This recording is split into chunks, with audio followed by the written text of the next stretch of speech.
কিয়ামত যত কঠিন, জাহান্নাম তার চেয়ে অনেক অনেক অনেক বেশি কঠিন। কিয়ামতের মাঠে ইব্রাহিম আলাইহিস সালাম টিকতে পারবেন না। ইব্রাহিম আলাইহিস সালামও বলবেন, কাদ গাযিবা আলাইয়া রাব্বি, আমার প্রতিপালক আমার উপরে রাগ করেছেন। মা গাযিবা মিন ক্বাবলা বাদ, এরকম রাগ ভবিষ্যতেও করেননি, অতীতও করেননি, ভবিষ্যতেও করবেন না। নাফসি নাফসি, আমার যে কি হয় তা আমি নিজেই বুঝি না, এই কথা ইব্রাহিম আলাইহিস সালাম বলবেন। তবে মুহাম্মদ সাল্লাল্লাহু আলাইহি ওয়াসাল্লাম এ কথা বলেছেন, লা আদরি মা ইউফালু, বিচারের মাঠে আমার সাথে কি আচরণ করা হবে তা আমি বলতে পারছি না, এই কথা মুহাম্মদ সাল্লাল্লাহু আলাইহি সাল্লাম বলেছেন। লা আদরি মা ইউফালু বি, আমার সাথে কি আচরণ করা হবে বিচারের মাঠে তা আমি এখন বলতে পারছি না, এই কথা মুহাম্মদ সাল্লাল্লাহু আলাইহি সাল্লামও বলেন। জান্নাতের গেটে বড় অক্ষরে লেখা আছে, সর্বপ্রথমে যিনি জান্নাতে প্রবেশ করবেন তিনি হলেন মুহাম্মদ সাল্লাল্লাহু আলাইহি সাল্লাম। যার জন্য আল্লাহ জান্নাত সৃষ্টি করেছেন, যাদের জন্য, তার প্রথম সদস্য হলেন মুহাম্মদ সাল্লাল্লাহু আলাইহি সাল্লাম। আর আল্লাহ তাআলা মানুষকে সৃষ্টি করার পরে যিনি সবচেয়ে তার কাছে প্রিয় মানুষ তিনি হলেন মুহাম্মদ সাল্লাল্লাহু আলাইহি সাল্লাম। এরপরেও তিনি বিচারের মাঠে বলবেন, লা আদরি মা ইউফালু বি, এই ছেলে এই ফুলগুলো নিচে নামাও তো এখান থেকে, এই কি বাসর ঘর সাজাচ্ছ নাকি, নামাও এখান থেকে।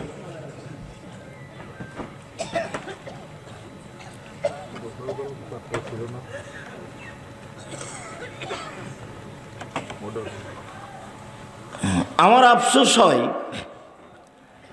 যে রাসূল সাল্লাল্লাহু আলাইহি ওয়াসাল্লাম বলেছেন, আমার উম্মত মদ খাবে, নাম দিবে অন্য, এই কথা বলেছেন, কিন্তু জুয়ার ব্যাপারে কোনো রূপক কথা বলেননি। প্রত্যেক যে খেলাতে টাকার হারজিত রয়েছে সেটাই জুয়া। মদের ব্যাপারে বলেছেন যে আমার উম্মত মদ খাবে, তবে নাম দিবে অন্য। তার মানে মদ খাবে কিন্তু মদ নাম দিয়ে খাবে না। যখন মদ নাম দিয়ে খাবে না, অন্য নামে খাবে, তখন সব আলেম সেটা বুঝতে পারবে না। তখন কেউ বলবে ওটা হালাল, কেউ বলবে ওটা হারাম। কিন্তু জুয়ার ব্যাপারে তিনি কিছু বলেননি, তবে দুটাই শব্দ পাশাপাশি উল্লেখ করেছেন। জুয়া, প্রত্যেক যে খেলাতে টাকার হারজিত রয়েছে সেটাই হলো জুয়া। বর্তমান পৃথিবীতে এই ফুটবল আন্তর্জাতিক খেলা যেটা চলছে, এটা পৃথিবীতে সবচেয়ে বড় জুয়া। যেটা এখন চলছে, এটা যদি জিবরাইল আর মেকাইল দুইজন খেলেন আর কাবা ঘরে খেলেন তবুও হারাম। এদিকে একদিকে জিবরাইল আলাইহিস সালাম আর একদিকে মেকাইল, দুইজনে খেলছেন। এটা খেলছেন কোথায়? কাবা ঘরে, তবুও হারাম। এই জুয়া যদি না হারাম হয়, এই খেলা, এইটা যদি জুয়া না হয়, তাহলে পৃথিবীতে জুয়া কোনটা? এই খেলার পিছনে কত billion billion, crore crore, trillion trillion dollar খরচ আছে তা মানুষ জানে না। এর পিছনে কত পুরুষ নারী নগ্ন হয়ে নাচছে, হাততালি দিচ্ছে, তার হিসাব মানুষের কাছে নেই। একে হিসাব করে কত মানুষের ভিতরে দ্বন্দ্ব, পরস্পর খেলতামাশা, হাসি, গরু জবাই, ঘর বাড়ি তৈরি করে দেওয়া, তার কোনো হিসাব না। ওর বাপের টাকা দিয়ে খেলোয়াড়দের ঘর তৈরি করে দিবে, ওর বাপ ভিক্ষা করে টাকা জমা করে রেখেছে। বাদশাহ শাহজাহান বইয়ের কবর তৈরি করেছেন 8 কোটি টাকা দিয়ে, সেই দিন আগ্রার তাজমহল কি বাপের টাকা দিয়ে কবর তৈরি করে রেখেছে? মানুষের বাড়িতে কাজ করে বাপ টাকা জমা করে রেখেছিল, সেটা দিয়ে কবর বানালছে। বিচার যেদিন হবে সেদিন সবাইকে দিতে হবে। এই খেলার সাথে কোটি কোটি মানুষ হাততালি দিচ্ছে খেলার সাথে, এবং কোটি কোটি মানুষের বাড়িতে পতাকা চলছে। আর তুমি যে ব্রাজিল এবং আর্জেন্টিনার পতাকা দিয়েছো বাড়িতে, তুমি কি আসলে জানো যে ওকে? তুমি কি আসলে জানো? তোমাকে আমি পশু প্রাণী বলি, কিন্তু অনেক সময় আমার অন্তর ধাক্কা খাই। কিন্তু যখন আমি তোমাকে দেখি যে আর্জেন্টিনার পতাকা তোমার বাড়িতে, তখন তুমি যে গরু ছাগল পশু প্রাণী, এটা আমাকে বুঝতে একটুকু ভারী হয় না। আর্জেন্টিনার ব্রাজিল মানে হলো, এই তোমার নবীকে বলেছে ভুয়া নবী। আল্লাহ বলছেন যে লান্তার জান কাল ইহুদন্না সারা, মোহাম্মদ আপনাকে ইহুদি খ্রিস্টান কখনো মানবে না, কোনো দিন মানবে না। আপনি নিজেই ইহুদি হয়ে যান তাহলে মানবে, আপনি নিজেই বলেন যে আমি খ্রিস্টান তাহলে মানবে। এটা আল্লাহ বলছেন। তোমাকে যদি পায়ে বোকা চালাই, তোমাদের বাড়িতে ব্রাজিলের পতাকা আছে, তোমার মোটর সাইকেলের সামনে ফেলছে, তোমার সব কিছু এখন ব্রাজিলের পতাকা অনুযায়ী, তোমাকে যদি পায়ও তো পায়খানা থেকে 2 বালতি পায়খানা তুলে তোমার মাথায় দিয়ে দেবে, দিয়ে বলবে ঠিক করেছি। খুশি তোমার, তার খুশির কোনো শেষ থাকবে না। তুমি ওকে চেনো না, ওর নাম ইহুদি, ওর নাম খ্রিস্টান, ওর নাম ইহুদি, ওর নাম খ্রিস্টান। তোমাকে যদি পাইতে হয় তোমার মুখের উপরে মারবে লাথিয়ে করে, এবারে পা ঢুকে দেবে তোর মুখের ভিতরে। তোমার নবীকে বলে ভুয়া নবী। আমি ও দিয়ে তুমি ফেলে দিলে আমি ওতে পেশাব করে দেবো পতাকাতে। বেটা ফাইজলামি করো, তুমি মূর্খ, তোমার বাপ মূর্খ, তোমার জাতি মূর্খ। তোমাকে আর তোমার বাপকে যদি আমি মূর্খ প্রমাণ করতে না পারি বেটা, আমি আর বক্তব্যই তোমার চলে গেলাম নেমে, আমার জীবনে কোনোদিন আসবো না জাতির সামনে।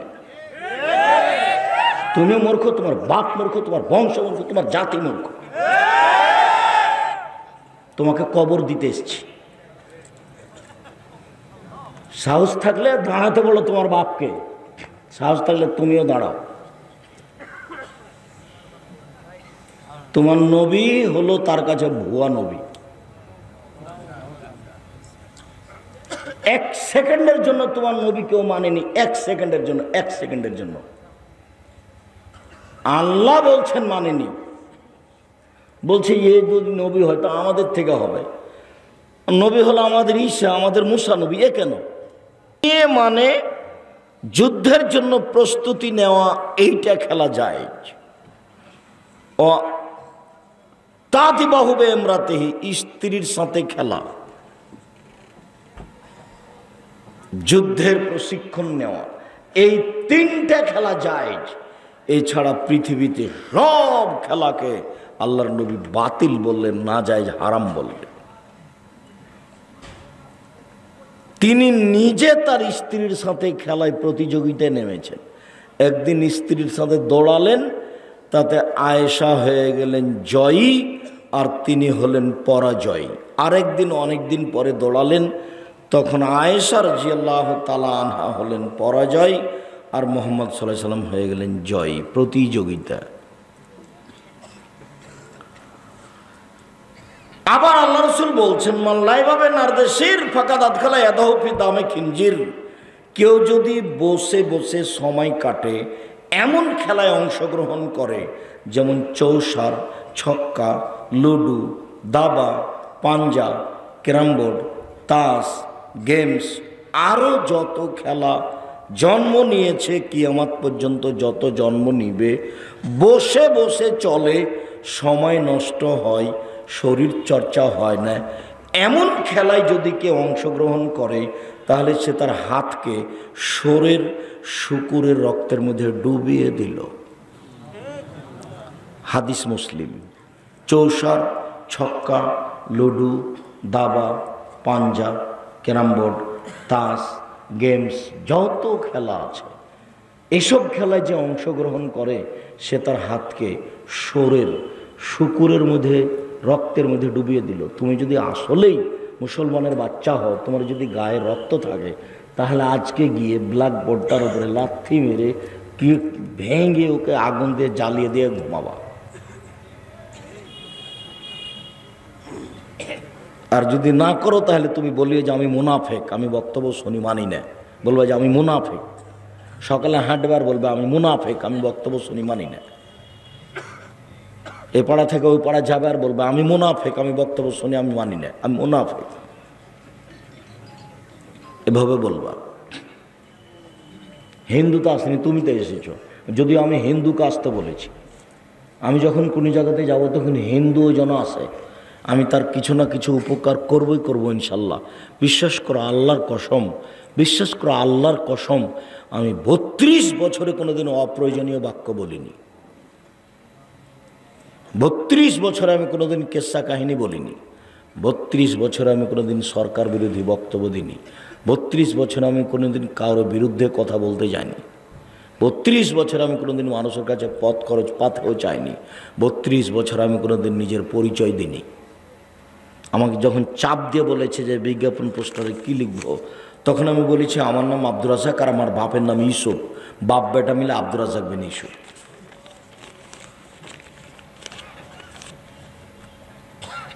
পড়াশোনা আমি জানি কি না তার আমি কোনোদিন পরিচয় দিইনি, দেওয়া লাগেনি। এরকম পর্যায়ে আল্লাহ আমাকে নিয়ে যায়নি কোনোদিন যে জাঁকজমক দেখে একটা হিসাব নিকাশ করে মানুষের সামনে দাঁড়াতে হবে, এরকম পরিবেশের কাছে আল্লাহ আমাকে নিয়ে যায়নি কোনোদিন। আমার মনে বড় স্বাদ আমি এদেশের মাটিতে উন্নত মানের প্রতিষ্ঠান গড়ব ইনশাআল্লাহ। সেটাই জামিয়া সালাফিয়া ডাঙ্গিপাড়া পাওয়া রাজশাহী 26 বিঘা জমির উপরে অবস্থান করে। সেখানে একটা মসজিদ আছে 90% জমির উপরে, যার একতলাতে 3000 মানুষ সালাত আদায় করতে পারে, যার 4 তলার কাজ চলছে। আপনার বাড়ির পাশে যেটা জামিয়া সালাফিয়া ডাঙ্গিপাড়া পাওয়া রাজশাহী, এখানে প্রায় 2000 ছেলে পড়াশোনা করে, 850-900 মেয়ে পড়াশোনা করে এখানে, যার সম্মেলন হচ্ছে 22-23 ডিসেম্বর। কোনো লোককে নামানো হবে না, কাউকে উঠানো হবে না। শিরক মুক্ত প্রতিষ্ঠান জামিয়া সালাফিয়া, বিদাত মুক্ত প্রতিষ্ঠান জামিয়া সালাফিয়া, দল মুক্ত প্রতিষ্ঠান জামিয়া সালাফিয়া, সংগঠন মুক্ত প্রতিষ্ঠান জামিয়া সালাফিয়া, একমাত্র আল্লাহকে সন্তুষ্ট করার জন্য নিঃস্বার্থপর প্রতিষ্ঠান জামিয়া সালাফিয়া, যেখানে প্রায় 250 জন শিক্ষক শিক্ষিকা আছে সব মিলে, যাদের প্রতি মাসে বেতন লাগে প্রায় 30 লক্ষ।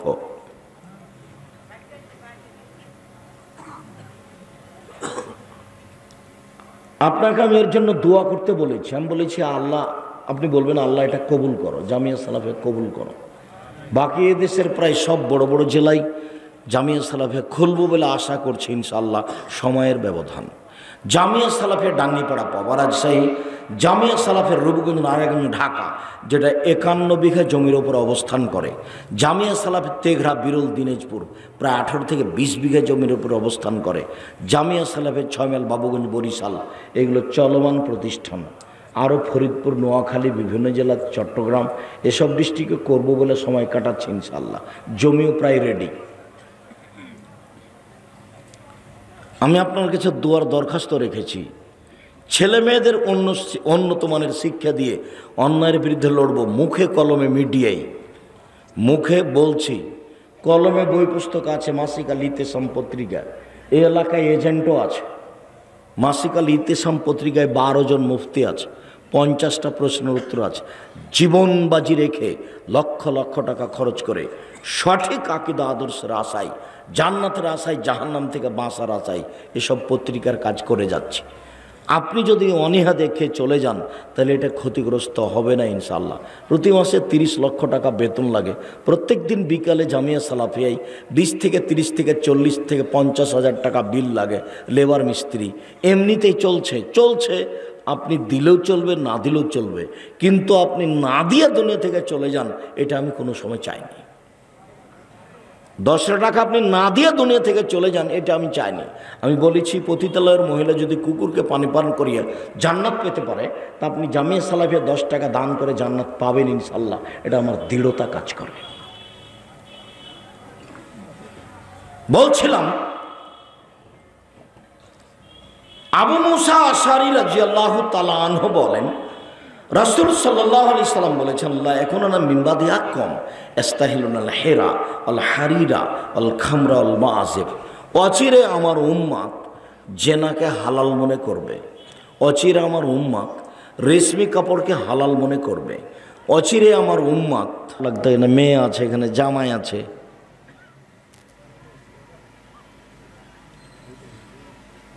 আল্লাহ রহম করো। আপনি আমার দিনী ভাই, আপনি আমার দিনী বোন, আপনাকে আমি 1 মিনিটের জন্য কষ্ট দিতে আসি না, আপনাকে আমি অনেক ভালোবাসি। আপনি নিজের বিবেচনা নিজের কাছে করুন। মানুষ কিন্তু মানুষ, মানুষ পশু নয়। আল্লাহ মানুষকে পশু বলেননি, বলেছেন পশুর মতো। বুঝেও বুঝে না ওরা অন্তর আছে, বুঝে না। দেখেও দেখে না ওরা চক্ষু আছে, দেখে না। শোনেও শোনে না ওরা কান আছে, শোনে না। উলাইকা কালানাম, তারা পশু প্রাণীর মতো, তারা গরু ছাগলের মতো, তারা কুকুর শ্রেণীর মতো, বালহুমাজাল, বরং তার চেয়ে খারাপ। মতো বলছেন, বলেননি যে কুকুর শ্রীগাল। কেন? কুকুর শ্রীগাল কোনোদিনই পরিবর্তন হতে পারবে না, মানুষ পারে। মুআয ইবনে জাবাল রাদিয়াল্লাহু তাআলা আনহু বলেন, রাসূল সাল্লাল্লাহু আলাইহি সাল্লাম বলেছেন, পৃথিবীর মানুষ শুনে রেখো, ইন্নাল হাজাল আমরা বাদা নবুওয়াতুল রাহমা, নেতৃত্ব শুরু হয়েছে নবী দিয়ে ও দয়া দিয়ে। নবীর নেতৃত্ব চলেনি আল্লাহর দয়া ছাড়া। সময় কোনো খেলাফাতানা রাহমা, তারপর নেতৃত্ব শুরু হয় খেলাফাত দিয়ে ও দয়া দিয়ে। উমারের নেতৃত্ব চলে না আল্লাহর দয়া ছাড়া। সুম্মা মুলকা নাজুজান, এরপর নেতৃত্ব শুরু হয় জোরজার মুল্লুকতার। এরপর নেতৃত্ব শুরু হয় জোরজার মুল্লুকতার। সুম্মা এখনো জাবরিয়াতান ওয়াতানা ফাসাদান ফিল আরজে, এরপর নেতৃত্ব শুরু হবে জোর করে, পিটিয়ে, মানুষকে হত্যা করে, যে কোনো মূল্যে মানুষ নেতা হবেই। তখন তাদের 4টা স্বভাব হবে। 1, ইস্তাহিলুনাল হারিরা, এরা রেশমি কাপড় হালাল মনে করবে, বিছানে মখমল চাদর থাকবে। 2, অল ফরুজা, এরা জেনাকে হালাল মনে করবে। 3, অল খমুরা, মদকে হালাল মনে করবে। 4, ইরজাকু আলাইহিম, দিন ধনী হয়ে যাবে, টাকা পয়সার অভাব থাকবে না, ব্যাংক ব্যালেন্স সব তাদের, কোনো চিন্তা নেই। ওয়া ইরজাকু আলাইহিম ওয়া ইনসারুনা, তাদের সাহায্য করা হবে। এই 4টা স্বভাব হবে তাদের। ক্ষমতার ভিত্তিতেই টাকা উপার্জন করবে। ক্ষমতা মানে টাকা, আসলে ক্ষমতা মানে নিঃস্ব হওয়া, দেউলিয়া হয়ে যাওয়া। কেন? যেটুকু নিজের ছিল সেটুকুকে জনগণকে দিলাম, আর যা সরকারিভাবে ছিল সেটুকুকে জনগণকে দিলাম। যখন নেতৃত্ব শেষ হয়ে গেল তখন আমি নিঃস্ব হয়ে গেলাম, তার নাম নেতৃত্ব। যখন উসমান খলিফা হলেন রাদিয়াল্লাহু তাআলা আনহু, তিনি বলছেন সৌদি আরবের মাটিতে, এই বিশাল ভূখণ্ডে উসমানের চেয়ে কোনো ধনী মানুষ ছিলেন না গোটা সৌদি আরবে। তারপরে যখন নেতৃত্ব ছেড়ে দিতে হলো, শহীদ হওয়ার সময় চলে আসলো, তখন তিনি বললেন যে হজ করতে যাওয়ার জন্য একটা উট আছে, আর কিছু নেই। অথচ সৌদি আরবে সবচেয়ে বড় ধনী, হজ করতে যাওয়ার জন্য একটা উট আছে। আর এখন যারা নেতা হচ্ছে তাদের দেখবেন গাড়ি বাড়ি ঢাকায় এখন ওরা আছে। আল্লাহ নবী বলছেন যে জোর করে নেতা হবে তখন 4টা স্বভাব হবে তার। 1, রেশমি কাপড় থাকবে তার। 2, জেনা থাকবে তার। 3, মদ থাকবে তার। 4, টাকা থাকবে তার। 4টা। আবু হুরায়রা রাদিয়াল্লাহু তাআলা আনহু বলেন, রাসূল সাল্লাল্লাহু আলাইহি ওয়াসাল্লাম বলেছেন, ইন্না মিন আশরাতি শাহ, নিশ্চয় কিয়ামতের লক্ষণ, ইরফাল ইলম, 1, বিদ্যা উঠে যাবে। 2, ওয়াকসুরাল জাহাল, মূর্খতা বেড়ে যাবে। 3, ওয়াকসুরা জেনা, জেনা বেশি হয়ে যাবে। 4, ওয়াকিল্লার রেজাল, পুরুষ কমে যাবে। 5, ওয়াকসুরা নিসা, মহিলা বেশি হয়ে যাবে। হাত্তা এখন আলে খামসিনা ইমরাল কাইমুল ওয়াহিদ, একজন পুরুষের অধীনে থাকবে 50 জন নারী। 50 জন, এটা 50 নয়, একজন পুরুষের অধীনে শত হাজারো নারী থাকবে, সব জেনার সম্পর্ক থাকবে। এইখানে এই বৈঠকে এমনও কত যুবক আছে যার শত নারীর সাথে জেনার সম্পর্ক আছে। রাসূল সাল্লাল্লাহু আলাইহি সাল্লাম বলেন, আইনানের তাজনিনে জেনাহুমন নাজর, 2 চোখের জেনা হচ্ছে চোখ দিয়ে দেখা। অলোজনানে জেনাহুল ইস্তেমাও, 2 কানের জেনা হচ্ছে কান দিয়ে শোনা। অলিয়াদ জেনাহাল বাদশ, হাতের জেনা হচ্ছে হাত দিয়ে ধরা, আর রিজল জেনা আল মাসি, পায়ের জেনা হচ্ছে পা দিয়ে চলা। জেনাল কালতা তোমনা তাস্তাহি, অন্তরের জেনা হচ্ছে পরিকল্পনা করা। জেনাল লেসানা নুতক, জিবার জেনা হচ্ছে কথা বলা। এগুলি সব জেনা। আপনি আমার দিনী ভাই, এই ছেলে তোমাকে বলছি, শোনো, তুমি একটা কথা মনে রেখো। দেখো, মোবাইলে যেসব মেয়েকে তুমি দেখছো এর কিন্তু বিচার হবে। আল্লাহ এমন সত্তা যে তোমার এটা কেউ দেখতে পায় না, কিন্তু আল্লাহ দেখতে পান। আর যেদিন বিচার হবে সেদিন সবাই দেখতে পাবে। কেন? বিচারের চারটা পদ্ধতি। বিচারের চারটা পদ্ধতি। এক, সবার হাতে খাতা দেওয়া হবে, আরবি ভাষাতে থাকবে লিখা। তুমি আরবি জানলেও পড়তে পারবা, না জানলেও পড়তে পারবা। দেখবে আর বলবে মালে হাজাল কিতাব লাইগাদের সাগিরতলা কবিরা, কি আশ্চর্য ধরনের বই। জীবনের ছোট কথাও লেখা আছে, বড় কথাও লেখা আছে। আপনি আরবি পড়বেন আর বলতে পারবেন, তার মানে সব পাপ আপনাকে নিজে পড়তে হবে, নিজে আবার পড়তে হবে বিচার মাঠে। দুই, সব পাপ দেখতে পাবেন। আল্লাহ বলছেন মিসকাল যাররাতিন খাইরাইয়ারা মিসকাল যাররাতিন শাররাইয়ারা, বিন্দু মাত্র যদি পাপ করে থাকেন সেটা আপনি দেখতে পাবেন। দেখার পদ্ধতি আল্লাহ রাসূল বলছেন এনজুরু আইমানা মিনহু, সে তার ডান দিকে লক্ষ্য করবে। ফায়ারা মা কাদ্দামা মিন আমালিহি, পুরো জীবনের সব কর্ম দেখতে পাবে ডান দিকে তাকানোর সাথে সাথে। সময় এনজুরু আসমা মিনহু, তারপর বাম দিকে লক্ষ্য করবে। ফায়ারা মা কাদ্দামা মিন আমালিহি, পুরো জীবনে যা করেছে সব কিছু বাম দিকে দেখতে পাবে। তার মানে আপনাকে দেখানো হবে সে পাপ। পৃথিবীর সব মানুষকে তার পাপ নাকি দেখানো হবে। এটা হলো 2 নম্বর পদ্ধতি। 3 নম্বর পদ্ধতি হলো এই যে মাটি কথা বলবে। ইয়াউমাইযিন তুহাদ্দিসু আখবারাহা, মাটি টপ টপ টপ টপ করে কথা বললে আপনি কি অন্যায় করেছেন সব বলে দিবে মাটি। 4, হাত কথা বলবে আপনি কি করেছেন, সব কথাগুলি হাতে টপ টপ টপ টপ করে বলবে। যখন হাতের বলা শেষ হবে তখন পায়ে বলবে তুমি ঠিক বলেছ। মনে থাকবে না মনে হয়? মানুষকে অপরাধী প্রমাণ করার কয়টা পদ্ধতি? 4টে। সম্মানিত দিনী ভাই বোন, আমরা আপনাকে আন্তরিকভাবে আজকের অতি অল্প সময়ের বক্তব্যে যেটা আমি জোরালোভাবে অনুরোধ জানিয়েছি সেটা আপনি মনে রাখবেন। আমার নাসিহাতে 4টা কথা মনে রাখেন। 1, 5 ওয়াক্ত সালাত, কোনোদিন 5 ওয়াক্ত সালাত থেকে দূরে থাকিয়েন না। 2, হালাল রুজি, যেভাবেই হোক, চকলেট বিক্রি করা হোক, কাপড় বিক্রি করে হোক, দিন মজুরি করা হোক, হালাল রুজি। 3, একটু কোরআন তেলাওয়াত, অন্তত ইখলাস। প্রত্যেক দিন সকালে বা বিকালে সূরা ইখলাস 3 বার পড়বেন অন্তত, দিয়ে নিজেকে বলবেন যে আমি কোরআন মাজিদ পড়ি। আর যদি নিয়মিত কোরআন মাজিদ পড়তে পারেন ভালো, পড়েন। সূরা বাকারা যদি পড়তে পারেন তাহলে সূরা বাকারা আপনার পক্ষে বিচার মাঠে তুমুল যুদ্ধ করবে, খুব তর্ক বিতর্ক লাগিয়ে দিবে আল্লাহর সাথে আপনার পক্ষে আপনাকে জান্নাতে নিয়ে যাওয়ার জন্য। সূরা বাকারা আর সূরা আলে ইমরান। আল্লাহ নবী বলছেন সূরা বাকারা পড়তে পারে না অলস মানুষ, সূরা বাকারা পড়তে পারে না অলস মানুষ, সূরা বাকারা পড়ে না যে তার বরকত হবে না, সূরা বাকারা পড়ে না যে তার বরকত হবে না, সূরা বাকারা পড়তে পারে না যে সে ক্ষতিগ্রস্ত হলো, সূরা বাকারা পড়তে পারে না যে সে ক্ষতিগ্রস্ত হলো। কোনোটাই যদি না পারেন তাহলে আপনার একটা কথা আপনাকে আমি মনে রাখার জন্য অনুরোধ জানাচ্ছি যে 4টে কর্ম যাদের কবরের শাস্তি হয় না। 1, জুমার দিন মারা গেলে কবরের শাস্তি হয় না। 2, শহীদ হলে কবরের শাস্তি হয় না। 3, পেটে ব্যথায় মারা গেলে কবরের শাস্তি হয় না। 4, সূরা মুলক রাতে পড়ে ঘুমালে কবরের শাস্তি হয় না। ওপরের 3টা পারবেন না। জুমার দিন মরণ হবে কিনা আপনি বলতে পারছেন না। আপনি শহীদ কিনা, বাংলাদেশে তো সবাই শহীদ, তখন কে যে শহীদ তো বিচার মাঠে ধরা পড়বে।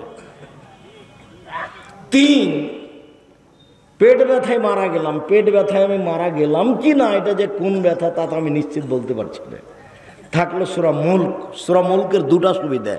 একটা হলো কবরের শাস্তি হবে না, বন্ধ। আর আরেকটা হলো বিচারের মাঠে যতক্ষণ পর্যন্ত ক্ষমা না হবে ততক্ষণ পর্যন্ত সূরা মুলক আপনার পাশ থেকে যাবে না। সূরা বাকারা কতক্ষণ থাকবে তা বলা যায় না, তবে সূরা বাকারা খুব তুমুল ঝগড়া করবে আল্লাহর সাথে।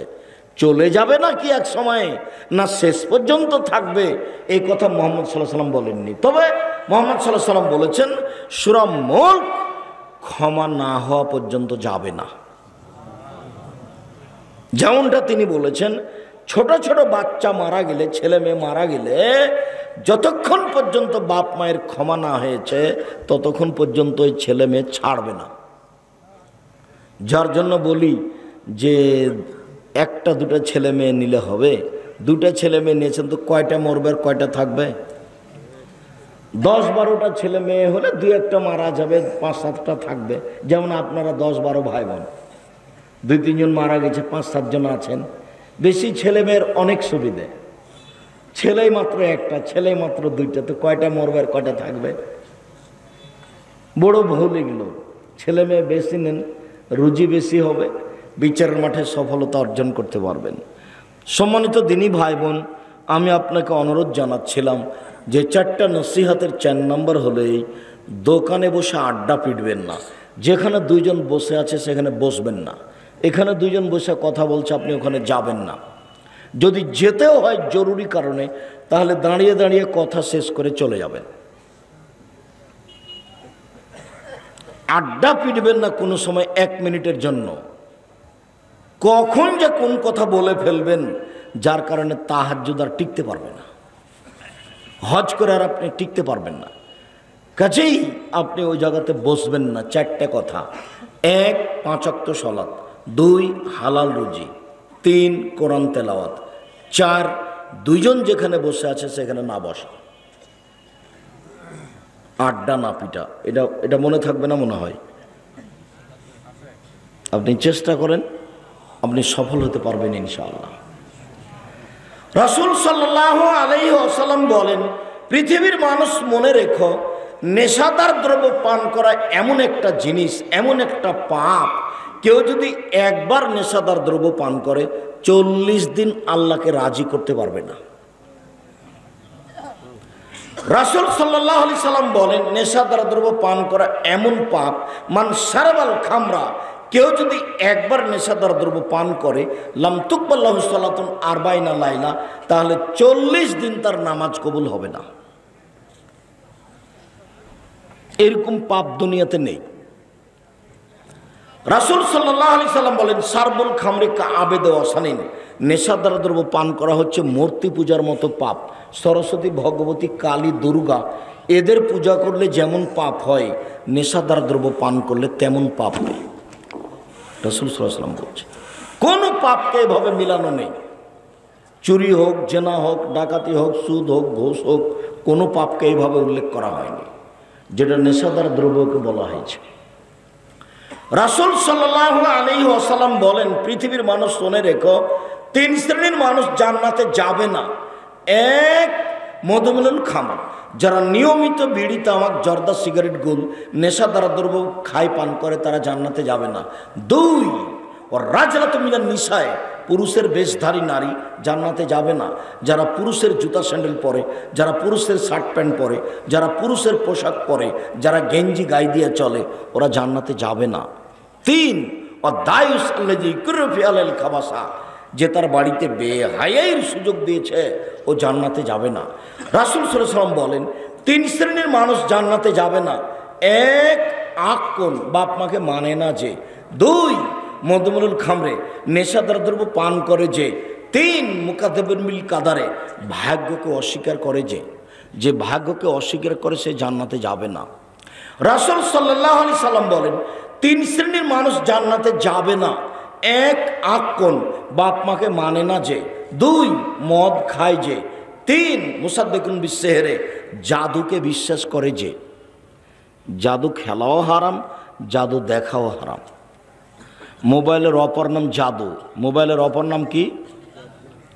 জাদু। পেশাব পায়খানা তো মানুষ মোবাইল নিয়ে যায়, পায়খানায় নিয়ে গেছে মোবাইল, আসলে এ জাদু। সম্মানিত দিনী ভাই বোন, রাসূল সাল্লাল্লাহু আলাইহি ওয়াসাল্লাম এই ব্যাপারে যে কথাগুলি বললেন, এইটা আমি আপনি যদি যথাযথভাবে মূল্যায়ন করি তাহলে কিছু না কিছু ভালো ফল পাবো ইনশাআল্লাহ। সম্মানিত দিনী ভাই বোন, রাসূল সাল্লাল্লাহু আলাইহি ওয়াসাল্লাম বলেন, পৃথিবীর মানুষ তোমরা তিনটা কাজ করো। এক, আতেমুল জায়া, দুস্থ গরিব ফকির মিসকিনকে খেতে দাও। দুই, উদুল আরিজা, অসুস্থ মানুষকে দেখতে যাও। তিন, ফুকুল আনি, যারা বন্দী আছে জেল হাজতে তাদেরকে মুক্তি করার চেষ্টা করো। বুখারী মুসলিম। অত্র হাদিসের কথা তিনটি আমি আপনাদেরকে জোরালোভাবে মেনে চলার অনুরোধ জানিয়ে কথার শেষের দিকে চলে আসলাম। রাসূল সাল্লাল্লাহু আলাইহি সাল্লাম বলেন, পৃথিবীর মানুষ তোমরা তিনটা কাজ করো। এক, দুস্থ গরিব ফকির মিসকিনকে খেতে দাও। দুই, অসুস্থ মানুষকে দেখতে যাও। তিন, যারা জেল হাজতে বন্দী আছে তাদেরকে বের করার চেষ্টা করো। এটা আল্লাহ রাসূলের আদেশ। সম্মানিত দিনী ভাই বোন, আমি আপনাদেরকে 5 ওয়াক্ত সালাত আদায়ের অনুরোধ জানিয়ে, হালাল হারাম বেঁচে চলার অনুরোধ জানিয়ে, দোকানপাটে আড্ডা না পিটার অনুরোধ জানিয়ে, মানুষের সাথে জোর জুলুম করে জমি দখল না করার, মানুষের সাথে খারাপ আচরণ না করার অনুরোধ জানিয়ে আপাতত আজকের মতো কথা এখানে শেষ করছি। সবাই উপদেশ বইটা, সবাই উপদেশ তো বই নেবেন। আব্দুল্লাহর মিন্নাতুল বাড়ি এসেছিলাম পত্রিকা ছেড়ে কেউ যাবেন না।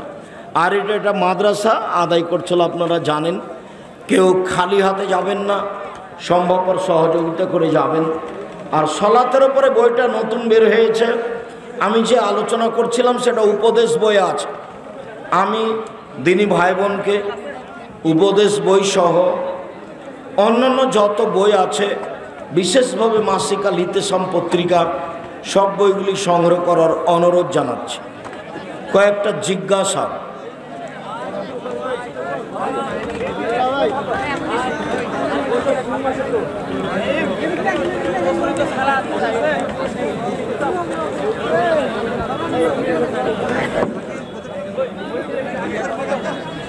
হ্যাঁ, প্রচলিত সলাতের বই আছে। আমার জীবনে একটা সাধ ছিল সলাতের নামাজের উপরে বই লেখা। ও হজের উপরে নতুন বই আছে, পোশাকের উপরে নতুন বই আছে, সলাতের উপরে নতুন বই আছে। বিকাশ কোম্পানিতে সার্ভিস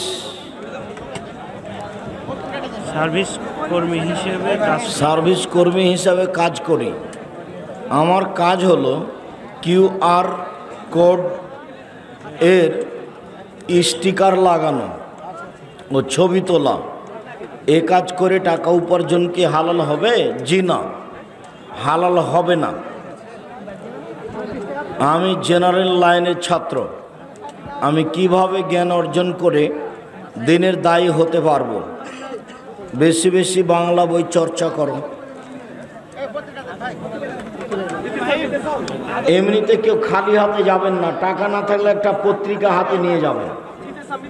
মাসিক আল ইতিসাম জাতির বিশাল সম্পদ। 25-30 টাকা যেন আপনার কাছে বড় মনে না হয়। কেউ পত্রিকা ছেড়ে যাবেন না। অন্যান্য বই নেন, সলাতের উপরে বই নেন, আদর্শ পরিবার, আদর্শ নারী, বক্তা শ্রোতার পরিচয়। মরণ একদিন আসবেই। প্রিয় শায়েখ, আপনাকে এবং ডক্টর গালিব স্যারকে আবারও এক মঞ্চে দেখতে চাই, চেষ্টা করো। মসজিদের জন্য এখানকার এক ভাই কোরিয়া থেকে এই মসজিদের জন্য দিয়েছেন। আল্লাহুম্মা সাল্লি আলাইহি আল্লাহুম্মা বারিক আলাইহি। বিশ্বকাপে সৌদি আরব জয় পেয়েছে, তাই অনেক আলেম বলছেন যে এটা নাকি ইসলামের বিজয়। আল্লাহ তুমি তাকে ক্ষমা করো। মানুষ কোন দিকে চলে গেছে। বলছি যে 3 ফুট পর পর দাঁড়ানো যায়, তাই বলছে মসজিদে। আলেম ওলামাই বলছে।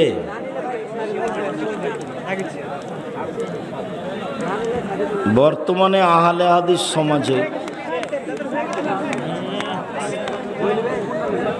তাকলিদে সাকসির প্রাদুর্ভাব দেখা যাচ্ছে। অধিকাংশ মানুষ আপনার তাকলিদ করছে। তা আমার তাকলিদ করছে কেন? ছেড়ে দিতে বলো। আমার তাকলিদ করবে কেন? তোমার করুক। তাকলিদ বলে জানো কাকে? তুমি তাকলিদ বুঝো তুমি? আর তাকলিদ আরবি শব্দ। দলিল ছাড়া কারো কথা মেনে নেওয়ার নাম হলো তাকলিদ, আর দলিল সহ কারো কথা মেনে নেওয়ার নাম হলো ইত্তেবা। আমার কথা যদি মানে তাহলে তোমার গায়ে জ্বর লাগছে কেন? ও ঠিকই করেছে। আমার জীবনে আমি কোনোদিন দলিল ছাড়া কথা বলিনি। যদি আমার কথা মেনে চলে তাহলে ঠিক করেছে। এতে তোমার গায়ে জ্বর হচ্ছে কেন? তুমিও মানো। আমার জীবনে আমি কোনোদিন কোরআন হাদিসের বাইরে কথা বলিনি। তোমাকে তো বললাম, তোমার হুজুরকে একটু বলতে বলো দেখি। কেউ যদি জেনা করার পর তা গোপন রাখে এবং আল্লাহর কাছে তওবা করে, মাপ চাই, ক্ষমা হবে আশা করা যায় ইনশাআল্লাহ। আসসালামু আলাইকুম। সম্মানিত শেখ, সালাফি আলেম বলেছেন ফজরের 2 রাকাত সুন্নাত ছাড়া অন্য কোনো সলাত নেই। তাহলে দখলুল মসজিদ 2 রাকাত আদায় করব কি? না, যখন ফজরের সুন্নাত আছে তখন আর লাগবে না। ঢোকে ফজরের সুন্নাত পড়ো তাহলেই যথেষ্ট। আসসালামু আলাইকুম। আহলে হাদিস আন্দোলন বাংলাদেশ সরকারি রাস্তার পাশের খেজুর গাছের রস খাওয়া যাবে কি? খান, সমস্যা নেই। র্যাকেট খেলায় বিদ্যুৎ দিতে গিয়ে শক করে মারা গেলে শহীদি মর্যাদা পাবে? তোমাকে জিজ্ঞাসা করলে তুমি তো উত্তর দিতে পারবে।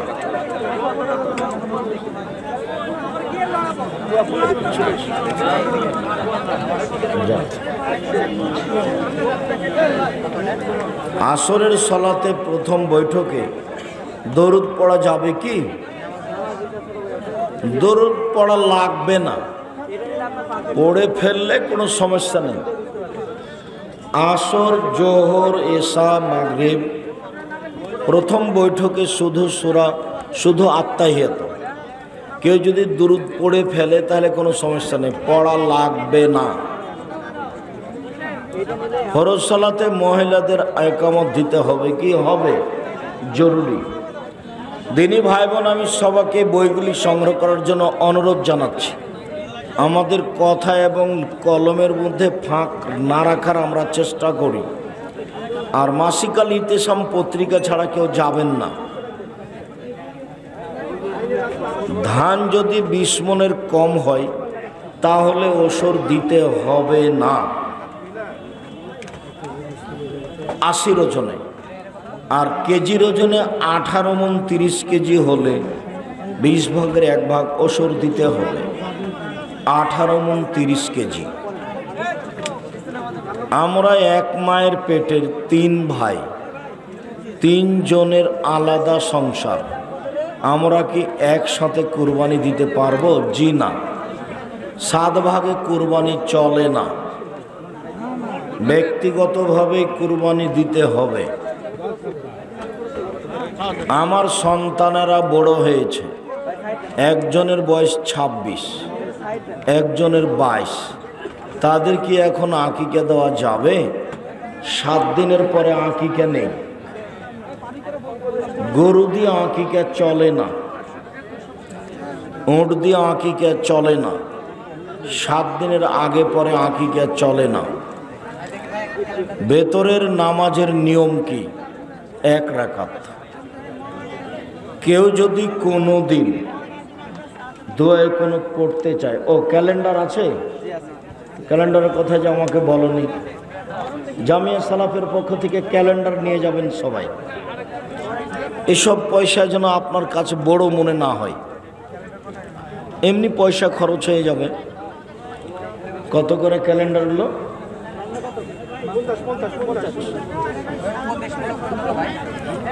ক্যালেন্ডারগুলো সাথে নিয়ে যাবেন। জুমার ফরজ সালাতের আগের 4 রাকাত সুন্নাত নামাজ ইমাম পড়তে বলে।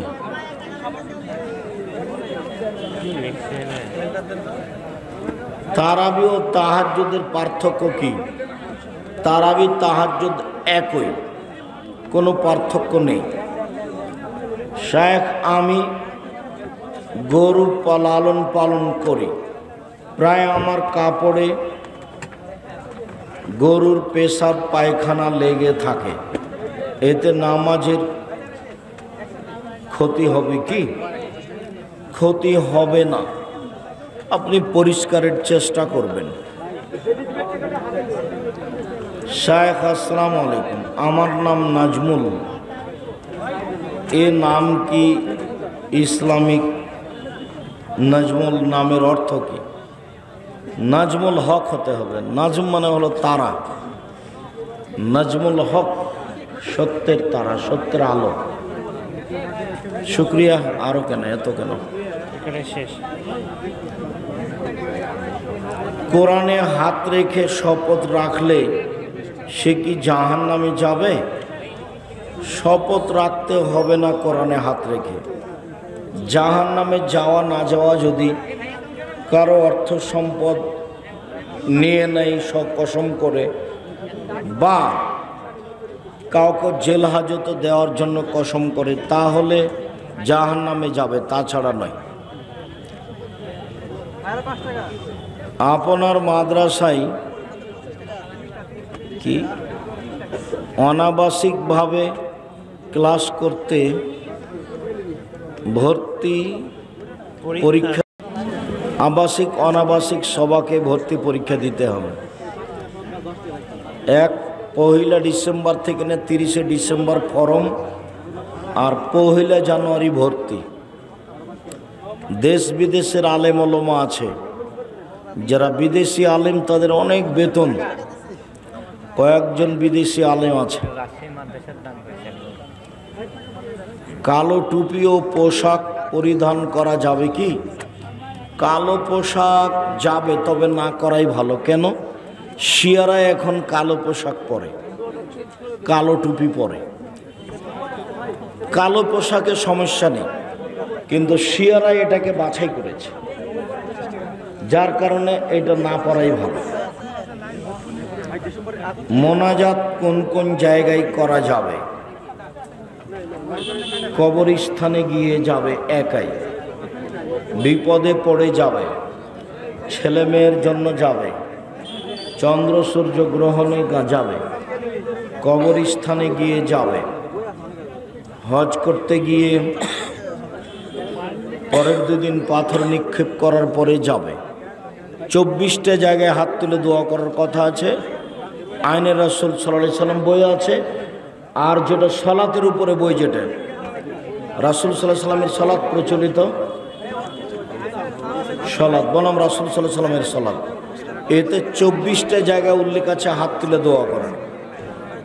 আর 32টা না 42টা হাদিস আছে হাত তুলে দোয়া করা।